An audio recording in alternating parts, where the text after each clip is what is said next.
আসসালামু আলাইকুম। ওয়ালাইকুম আসসালাম রহমতুল্লাহ। কিছুদিন আগে খবরের কাগজে এইডস সম্পর্কে পড়লাম।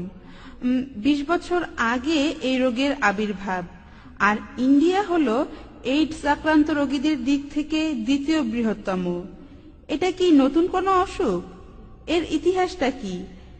এই রোগের কি কোনো প্রতিকার নেই? আর এ ব্যাপারে স্কুলে কি নৈতিক শিক্ষা দেয়া যায় না? এই যেমন ধরুন সেকেন্ডারি লেভেল থেকে। বোন, আপনি প্রশ্ন করলেন যে বর্তমানে এইডস রোগ মানুষ বলে এটা একটা নতুন অসুখ, এর ইতিহাসটা কি? এটা কি নতুন না পুরনো? কিভাবে আসলো? আর এই রোগ প্রতিরোধের জন্য নৈতিক শিক্ষা দেয়া যায় কি না, যেমন সেকেন্ডারি স্কুল থেকেই। আমি আপনাকে এইডস এর ব্যাপারে বলি, ইতিহাসে এটা খুবই নতুন। বছরের কথা বললে এই রোগটা এসেছে কয়েক দশক আগে, মানে অসুখটা বেশ নতুন। এটা একটা নতুন রোগ, আর এর কারণ হিসেবে অনেক কিছুই বলা হয়েছে। আগে মানুষ ভাবতো এটার কারণ সমকামিতা, এরপর তারা বলল স্বাভাবিক সহবাসও হতে পারে, আরো অনেক। তারপর বলল রক্ত নিতে গেলে এইডস হতে পারে।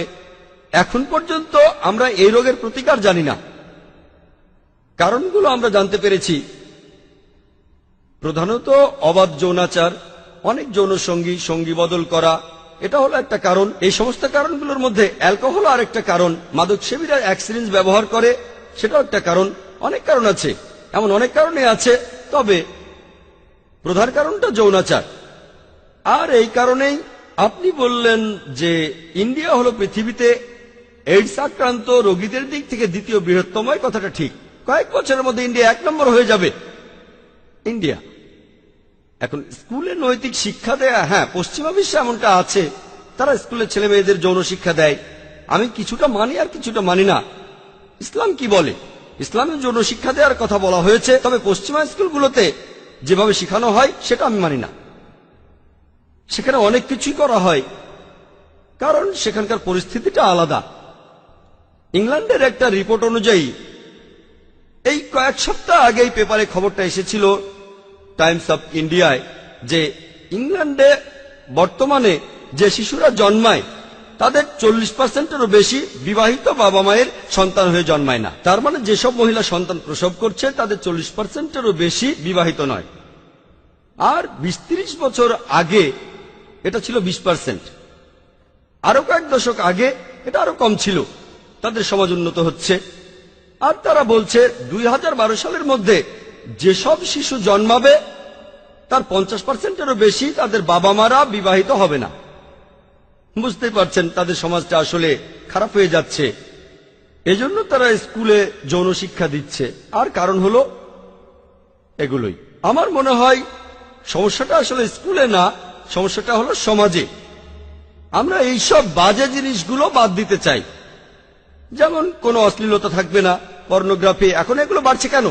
পর্নোগ্রাফি ম্যাগাজিন বাড়ছে, পর্নোগ্রাফিক সাইট বাড়ছে। সার্ভে দেখা গেছে যে 80% পুরুষ পর্নোগ্রাফিক সাইটে যায়, যারা অফিসে কাজ করে তাদের 20% একেবারে অফিস টাইমে পর্নোগ্রাফিক সাইটে যায়। এগুলো সার্ভে।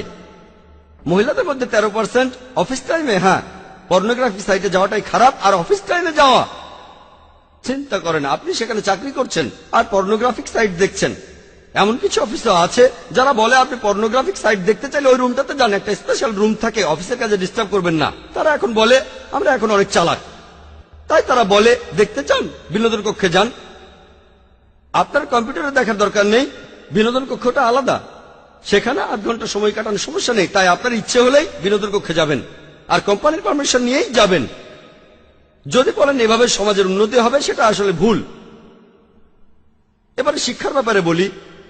স্কুলে আমার বোন তার মেয়ের স্কুলের নামটা বলছি না, খুবই বিখ্যাত একটা স্কুল, সেখানে অভিভাবকদের মিটিং, আর এসেছেন একজন এক্সপার্ট মনোবিজ্ঞানী, যিনি অভিভাবকদের সঙ্গে কথা বলবেন এই বিষয়ে। তো সেই এক্সপার্ট খুব জনপ্রিয় একজন লোক বোম্বেতে। তিনি বলছেন, অভিভাবকদের বলছেন যে আপনারা এইডস এর ব্যাপারে তো জানেন, এইডস সম্পর্কে বলছেন, এইডস ছড়িয়ে পড়েছে, আপনার বাচ্চাকে শেখান কন্ডম ব্যবহার করো। সেখানে সবাই খুব সিরিয়াসলি বলছিল, শেখাতে হবে, বাচ্চাদের শেখাবেন। তারপর প্রশ্নোত্তর পর্ব শুরু হলো। আমার বোন প্রশ্ন করে এক্সপার্টকে উড়িয়ে দিল। সেক্স করতে বারণ না করে তাদের বলছেন কন্ডম ব্যবহার করতে। এটা কোন ধরনের শিক্ষা? আপনারা তাদের বলবেন তোমরা সহবাস করো না, কিন্তু বলছেন করলে করতে পারো, কন্ডম ব্যবহার করো, এইডস হবে না। কন্ডম ব্যবহার করলে এইডস হবে না।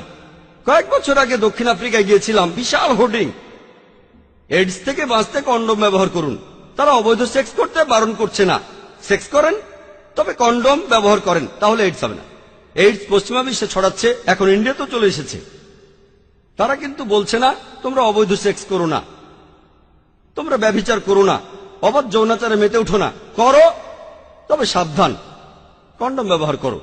এখন বাচ্চাদের যদি এই ধরনের শিক্ষা দেন, এমন শিক্ষার কোনো প্রয়োজন নেই। তাই আমিও মানি যৌন শিক্ষার প্রয়োজন আছে, তবে ইসলামিক নিয়ম মেনে। যেভাবে পশ্চিমারা শেখাচ্ছে সেভাবে নয়। তারা যা শেখাই সেগুলো বলতে পারবো না, তবে যদি সেগুলো বলি তখন বলবেন জাকির ভাই আপনি আমাদের সামনে এসব কি বলছেন। তারা যা কিছু শেখায় সেটা ননসেন্স, অন ইসলামিক, হারাম। কিন্তু তারা কি বলে এইডস খুব খারাপ, তারা এইডস নিয়ে চিন্তিত, আখিরাত নিয়ে চিন্তিত না। এখানে ট্রিটমেন্টটা হলো জীবাণু মারতে হবে, সিমটম দেখে ট্রিটমেন্ট করবেন না। তারা এখন চিন্তিত এইডস নিয়ে, কিন্তু তাদের অন্যান্য খারাপ কাজগুলো নিয়ে তারা চিন্তিত না। তাহলে দেখতে পাচ্ছেন যে তাদের সমাজ আসলে পেছন দিকে যাচ্ছে, তারা ভুল জিনিসের পথে এগিয়ে যাচ্ছে। এগুলো কেন বাড়ছে? কারণ তারা বাক স্বাধীনতার কথা বলে, ব্যক্তি স্বাধীনতার কথা বলে, পর্নোগ্রাফিকে অনুমোদন দেয়, পতিতাবৃত্তির অনুমোদন দেয়। তারপর দেখবেন ফুটবল বিশ্বকাপের সময় জার্মানিতে, সে সময় সেখানে হাজার হাজার পতিতা হাজির হয়েছিল। খবরে এসেছিল ওয়েটিং কিউ গড়ে 2 ঘন্টা। মানুষ বিশ্বকাপ দেখতে এসেছে, খেলা দেখার পরে মজা করতে চায়। জার্মানিতে পতিতাবৃত্তি বৈধ, লিগাল, বৈধ, তাই লুকানোর প্রয়োজন নেই। অনেক ডিমান্ড, 2 ঘন্টা টাকা দেওয়ার পরও, অ্যাপয়েন্টমেন্ট নেওয়ার পরও 2 ঘন্টা লাইনে। এগুলো আসলে কি হচ্ছে? মডার্ন। যৌন শিক্ষার অবশ্যই প্রয়োজন আছে। এখানে একটা ব্যাপারে আমাদের খেয়াল রাখতে হবে। দেখবেন যে এমন কে আছেন যে ইসলামিক নিয়মে এই শিক্ষাটা দিতে পারবেন। কোথায় বর্তমান বিশ্বের সব সমস্যার সমাধান পাবেন সেটাই হলো বড় কথা, এটাই বড় চ্যালেঞ্জ। আমাদের স্কুলেও এমন শিক্ষা দেওয়ার চিন্তা ভাবনা করছি, তবে কে এই শিক্ষাটা দেবেন সেটাই গুরুত্বপূর্ণ। তাকে বিশেষজ্ঞ হতে হবে ইসলামের উপর, মেডিকেল সায়েন্সের উপর। বাচ্চাদের সাথে তাদের লেভেলে গিয়ে কথা বলতে হবে, তাদের সাথে কোনো অশ্লীল কথা বলা যাবে না। কোরআনে এমন কথা আছে, আল্লাহ তাআলা বলেছেন পবিত্র কোরআনে, আরবি শব্দগুলো সেগুলো ব্যাখ্যা করে বলবেন। তাদেরকে আপনি শেখাতে পারেন ভদ্রভাবে, অশ্লীলভাবে না। তাই এই কথাগুলো বলবেন আল্লাহ সুবহানাহু ওয়া তাআলা যেভাবে পবিত্র কোরআনে বলেছেন। অন্য বইয়ের সঙ্গে তুলনা করুন, তারপর পার্থক্যটা দেখুন। কোরআনে যেভাবে আছে আপনার মনে কোনো খারাপ চিন্তা আসবে না। কোরআনে যেভাবে বলা হয়েছে শরীরের কোনো একটা অঙ্গ, সেটার ভদ্র নাম দেয়া যায়, অশ্লীল নামও দেয়া যায়। আমি এখানে কোনো উদাহরণ দেব না। আল্লাহ তাআলা বলেছেন পবিত্র কোরআনে, আরবি শব্দগুলো সেগুলো ব্যাখ্যা করে বলবেন। তাদেরকে আপনি শেখাতে পারেন ভদ্রভাবে, অশ্লীলভাবে না। তাই এই কথাগুলো বলবেন আল্লাহ সুবহানাহু ওয়া তাআলা যেভাবে পবিত্র কোরআনে বলেছেন। অন্য বইয়ের সঙ্গে তুলনা করুন, তারপর পার্থক্যটা দেখুন। কোরআনে যেভাবে আছে আপনার মনে কোনো খারাপ চিন্তা আসবে না। কোরআনে যেভাবে বলা হয়েছে শরীরের কোনো একটা অঙ্গ, সেটার ভদ্র নাম দেয়া যায়, অশ্লীল নামও দেয়া যায়। আমি এখানে কোনো উদাহরণ দেব না। তাই যে মানুষটা যৌন শিক্ষা দেবেন তার জ্ঞান থাকতে হবে, যোগ্যতা থাকতে হবে। পশ্চিমা বিশ্বে যেভাবে শেখানো হচ্ছে, তারা যেভাবে মনে করছে তেমনটা হবে না। সমস্যা নেই, আপনার সন্তান জন্মেছে, বিয়ে ছাড়াই সমস্যা নেই। তবে একটু সাবধান থাকবেন, নিজের ব্যাপারে যত্ন নেবেন, এই কাজগুলো চালিয়ে যান, সমস্যা নেই। বিয়ে না করে একসঙ্গে থাকেন, বিয়ে ছাড়া সমস্যা নেই, সহজ। ভালো না লাগলে চলে যান, 1-2 বছর পরে মুতাবিয়ারও দরকার নেই।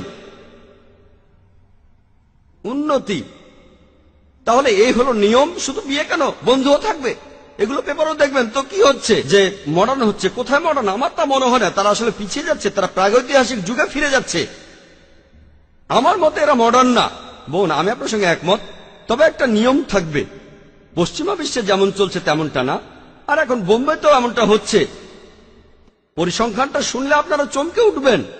আমি আগে যে পরিসংখ্যানগুলো বলতাম, 10 বা 15 বছর আগে যেসব মেয়ে স্কুলে যায় তাদের এত পার্সেন্ট স্কুলে কুমারিত্ব হারায়, আর ইউনিভার্সিটিতে 99%-এরও বেশি। এটা পশ্চিমাদের পরিসংখ্যান।